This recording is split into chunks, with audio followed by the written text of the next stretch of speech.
Vamos hoje fazer a leitura do capítulo 4 de 5 minutos do José de Alencar? Essa leitura espero que você esteja gostando. Eu já li mais de uma vez e gostei realmente muito.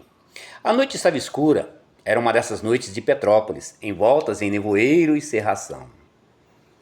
Caminhávamos mais pelo tato do que pela vista. Dificilmente distinguimos os objetos a uma pequena distância. E muitas vezes, quando meu guia se apressava, o seu vulto perdia-se nas trevas. Em alguns minutos chegamos em face de um pequeno edifício construído a alguns passos do alinhamento, e cujas janelas estavam esclarecidas por uma luz interior. É ali. Obrigado. O criado voltou e eu fiquei junto dessa casa, sem saber o que ia fazer. A ideia de que estava perto dela, que via a luz que a esclarecia, que tocava a relva que ela pisara, fazia-me feliz. É coisa singular, minha prima, o amor que é insaciável e exigente e não se satisfaz com tudo quanto uma mulher pode dar.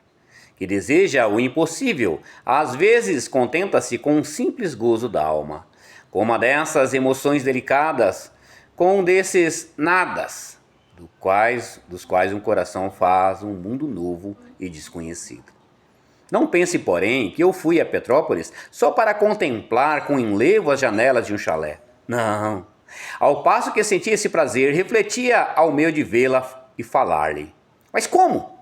Se soubesse com todos os expedientes, cada qual mais extravagante, que inventou a minha imaginação?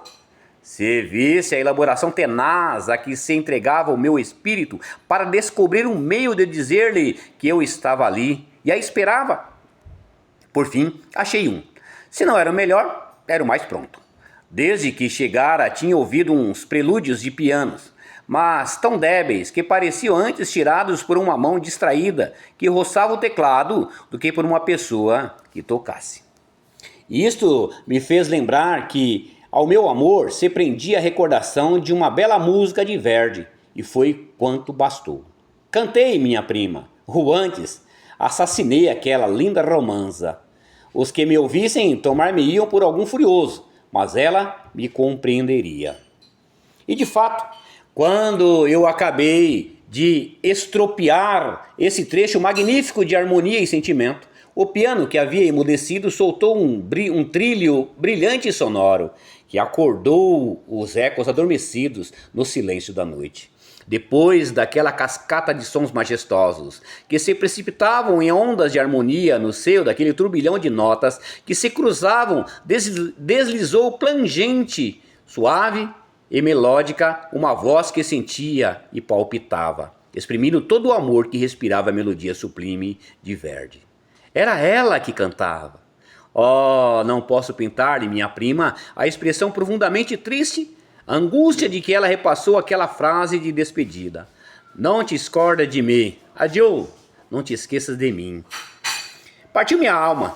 Apenas acabou de cantar. Vi desenhar-lhe uma sombra em uma das janelas. Saltei a grade do jardim, mas a veneziana descida não me permitiu ver o que se passava na sala. Sentei-me sobre uma pedra e esperei. Não se ria.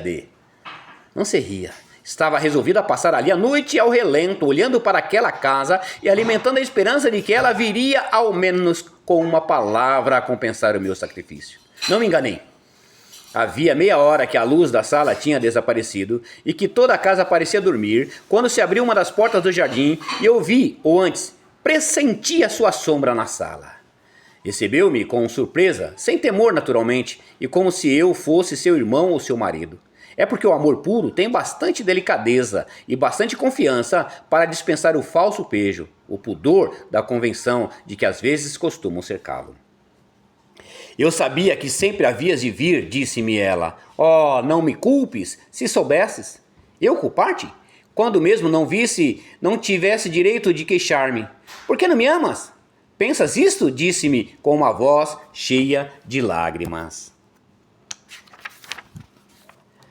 Não. Perdoa. Perdoo-te, meu amigo, como já te perdoei uma vez. Julga-me que te fujo, que me oculto a ti, porque não te amo. E, entretanto, não sabes que a maior felicidade para mim seria poder dar-te a minha vida.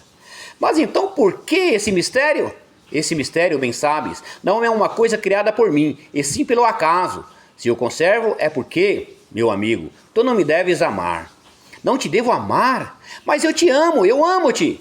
Ela recostou a cabeça ao meu ombro e eu senti uma lágrima cair sobre o meu seio.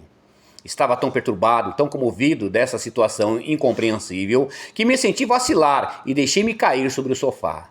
Ela sentou-se junto a mim e, tomando as duas mãos, disse um pouco mais calma: Tu dizes que me amas? Juro-te. Não te iludes, talvez? Se a vida não é uma ilusão, respondi, penso que não, porque a minha vida agora és tu, ou antes, a tua sombra. Muitas vezes, toma-me um capricho por amor. Tu não conheces de mim, como dizes, senão a minha sombra? Que me importa? Se eu fosse feia, disse ela rindo. Tu és bela como um anjo, tenho toda a certeza. Quem sabe? Pois bem, convence-me, disse eu, passando-lhe o braço pela cintura e procurando levá-la para uma sala vizinha, onde filtrava os raios de uma luz. Ela desprendeu-se do meu abraço.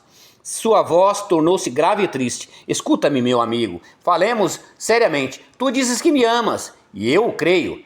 Eu o sabia antes mesmo que me dissesses. As almas, como as nossas, quando se encontram, se reconhecem e se compreendem. Mas ainda é tempo. Não julgas que mais vale conservar uma doce recordação do que entregar-se a um amor sem esperança e sem futuro? Não, 1000 vezes não.